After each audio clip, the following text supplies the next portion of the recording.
अस्सलाम वालेकुम dear students, मैं हूं मोहम्मद इशफाक। हम एस्पायर कॉलेज चुनिया की जानिब से BS ऑनर प्रोग्राम स्टार्ट किया है। तो बेटा हम डिस्कस कर रहे हैं fundamental of electricity and magnetism.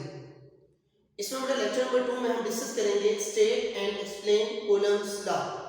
तो पहले बेटा जो है कूलम्स लॉ है, लॉन्ग क्वेश्चन के लिए इंपॉर्टेंट है। इसके पहले इंट्रोडक्शन है जो उसको हम डिस्कस करेंगे। उसके बाद जो है इसकी मैथमेटिकल जो फॉर्म है उसको डिस्कस करेंगे। तो पहले इंट्रोडक्शन में जैसे प्रीवियस लेक्चर में हमने डिस्कस किया था, we know that there are two types of charges.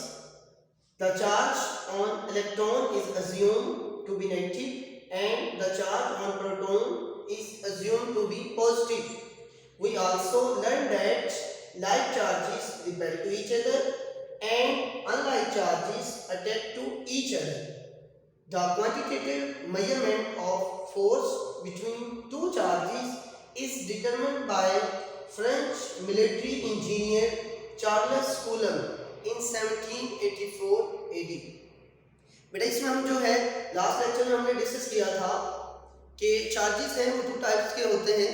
Electron के ऊपर जो चार्ज है वो नेगेटिव कंसीडर किया जाता है और प्रोटॉन में जो उसके ऊपर जो चार्ज है वो पॉजिटिव लेते हैं। अब बेटा यहाँ पे हमें पता है कि जो सेम चार्जेस हैं, जो कि प्रिंसिपल ऑफ इलेक्ट्रोस्टैटिक्स है, सेम जो चार्जेस हैं या लाइक चार्जेस हैं वो एक दूसरे को रिपेल करते हैं और जो अनलाइक चार्जेस होते हैं वो एक दूसरे को अट्रैक्ट करते हैं। लेकिन कितनी फोर्स एक दूसरे को अट्रैक्ट करते हैं या कितनी फोर्स एक दूसरे को रिपेल करते हैं, उसकी मैथमेटिकल जो फॉर्म है, सबसे पहले एक फ्रेंच साइंटिस्ट थे, मिलिट्री इंजीनियर, जिनका नाम चार्ल्स कूलम था। इसने 1784 एडी के अंदर सबसे पहले क्वांटिटेटिव जो फोर्स की मैग्नीट्यूड थी वो वैल्यू यहाँ पे फाइंड आउट की थी। अब इसकी स्टेटमेंट क्या है, स्टेटमेंट को पहले देख लेते हैं बेटा।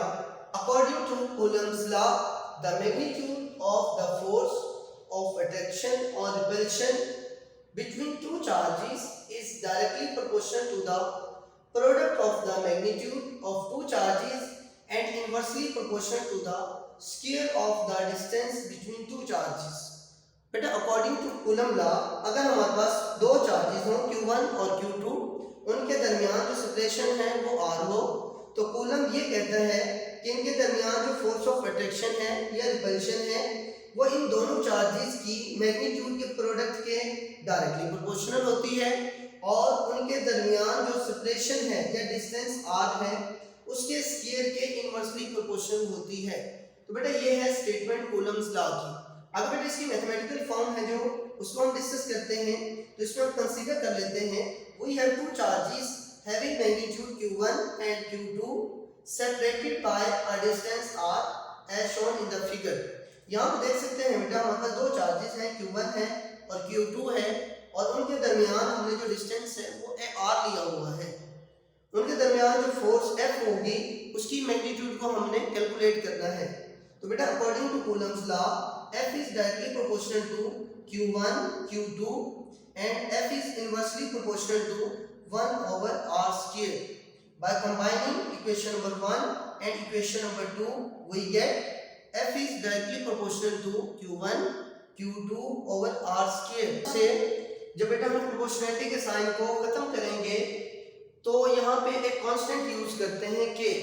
तो ये आ जाएगा K Q1 Q2 over R square, और जो K है वो किसके बराबर होता है 1 over 4 pi epsilon naught into Q1 Q2 over R square।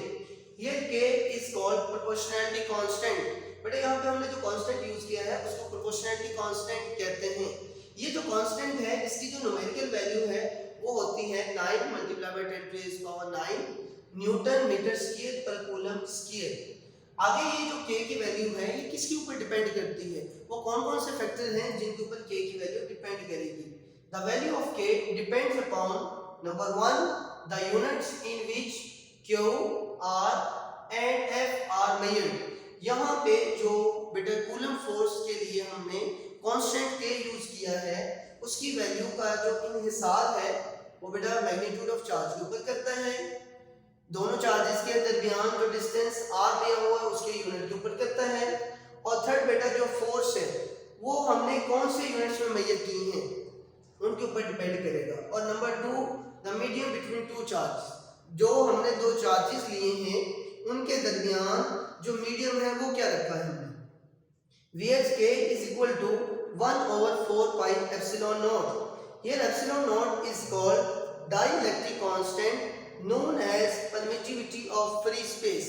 दोनों चार्जेस के दरमियान जो हम कांस्टेंट यहाँ पे ले रहे हैं उसको डाइलेक्ट्रिक कांस्टेंट बोलते हैं, और उसको बेटा जो है वो डिपेंड करता है कि हमने कि इन दोनों चार्जेस के दरमियान डाइलेक्ट्रिक क्या कोई स्पेस रखी हुई है या कोई इंसुलेटर रखा हुआ है। या सिंपल वर्ड्स में आप ये कह सकते हो कि दो चार्जेस के दरमियान जो फोर्स होगी वो कितनी परमिशन देगी कि वो एक चार्ज से दूसरे चार्ज की तरफ अट्रैक्ट या रिपेल कर सके।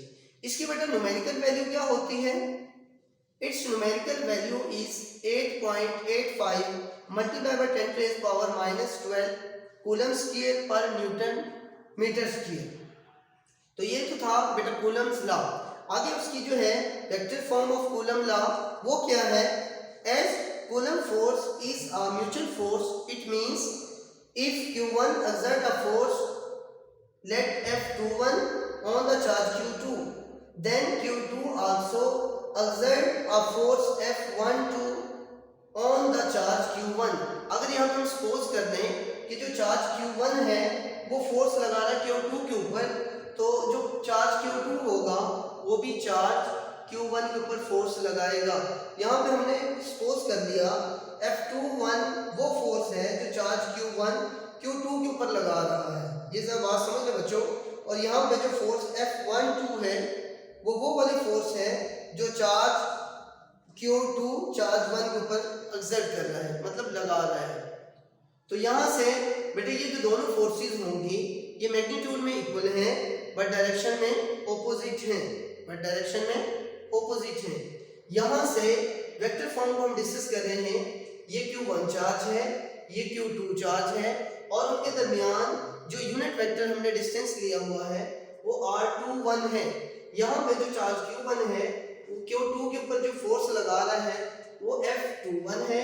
सिमिलरली चार्ज Q2 भी Q1 के ऊपर फोर्स लगाएगा, उसको हमने लिया हुआ है F12। अब यहाँ से ये दोनों यूनिट वेक्टर मैग्नीट्यूड में तो इक्वल हैं बट इनकी डायरेक्शन दोनों क्या है, ऑपोजिट है। तो यहाँ से हम लिख सकते हैं F21 is equal to minus R12। Now we calculate the magnitude of these forces। F21 is equal to K Q1 Q2 over R square into R21 unit vector। Similarly F12 ये वो वाली फोर्स है जो charge Q1 Q2 के ऊपर लगा रहा है, इसी तरह जो चार्ज Q2 होगा वो भी चार्ज Q1 के ऊपर फोर्स लगाएगा, क्योंकि हमने कभी ये बात की है कि coulomb force is a mutual force. तो जो चार्ज Q2 चार्ज Q1 के ऊपर फोर्स लगा रहा है वो K Q1 Q2 over R square और साथ में R12 यूनिट वेक्टर। अब बेटा ये फ्रॉम इक्वेशन नंबर 1 हमने भी कहा है कि R12 R21 और R12 दोनों मैग्नीट्यूड में इक्वल हैं बट डायरेक्शन में क्या है, ऑपोजिट हैं। तो यहाँ से बेटा जो इक्वेशन नंबर 1 में हम R21 की जगह पुट कर सकते हैं माइनस R12।